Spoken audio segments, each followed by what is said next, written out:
عائش کے جنون کی ایپیسوڈ نمبر 19 کا ٹیزر دیکھنے کے بعد صاف نظر آ رہا ہے کہ راحم علی نواز اپنی بیوی ایمن کو لے کر اس گھر پہنچے گا جہاں اس کی باقی ساری فیملی رہتی ہے۔ ابتدائی طور پر راحم کا باپ علی نواز سخت ریئیکشن دے گا، لیکن بعد میں گنگا الٹی بہنے لگے گی۔ ایمن کی ساری باتیں ماننے کے باوجود بھی ایمن کو راحم پر یقین نہیں آئے گا اور وہ اسے جان سے مارنے کی پلاننگ بھی کرے گی۔ یہ ممکن ہے کہ وہ اسے جان سے نہ بھی مارنے کی کوشش کرے، لیکن اس کے بیگ میں جو خنجر ہوگا جو اس نے پچھلے گھر سے اٹھایا تھا اور یہ دکھایا بھی گیا تھا، لیکن راحم کو اس خنجر کا پتہ چل جائے گا۔ تبھی وہ کہے گا مجھے مارنے کے لیے تمہیں خنجر کی ضرورت نہیں بلکہ تمہارے الفاظ ہی کافی ہیں۔ تاہم وقت گزرنے کے ساتھ ساتھ ایمن میں بدلاؤ آئے گا، کیونکہ اس حادثے کے بعد اسے جو شارٹ میموری لاس تھا وہ دوائیوں کی وجہ سے طویل ہو گیا تھا۔ وہ دوائیاں جو اسے ڈاکٹر مسلسل دے رہے تھے اور جان بوجھ کر دے رہے تھے، کیونکہ وہ جو ڈاکٹر تھا وہ عافیہ یعنی شہروز کی ماں کے ساتھ ملا ہوا تھا۔ جب اس ڈاکٹر کے علاج سے دوری اختیار کرنے کی وجہ سے میڈیسن کا اثر جیسے ہی کم ہوگا، ایمن کی یادداشت پر چھائی دھند ہٹنے لگے گی اور اسے ساری خوفناک سچائی یاد آ جائے گی، اور اس کا اقرار وہ راحم علی نواز کے سامنے کرے گی کہ مجھے یاد آ رہا ہے،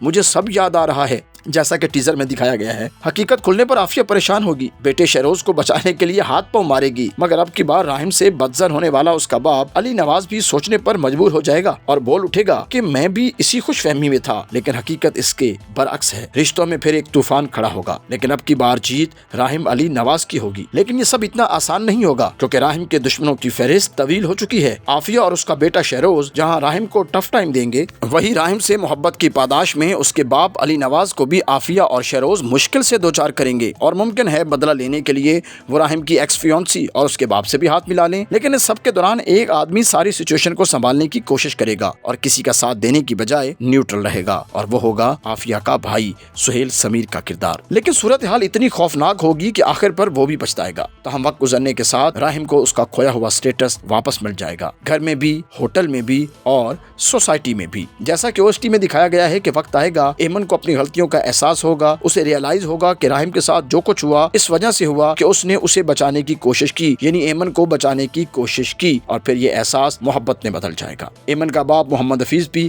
حقیقت جان کر بیٹی اور داماد کو معاف کر دے گا۔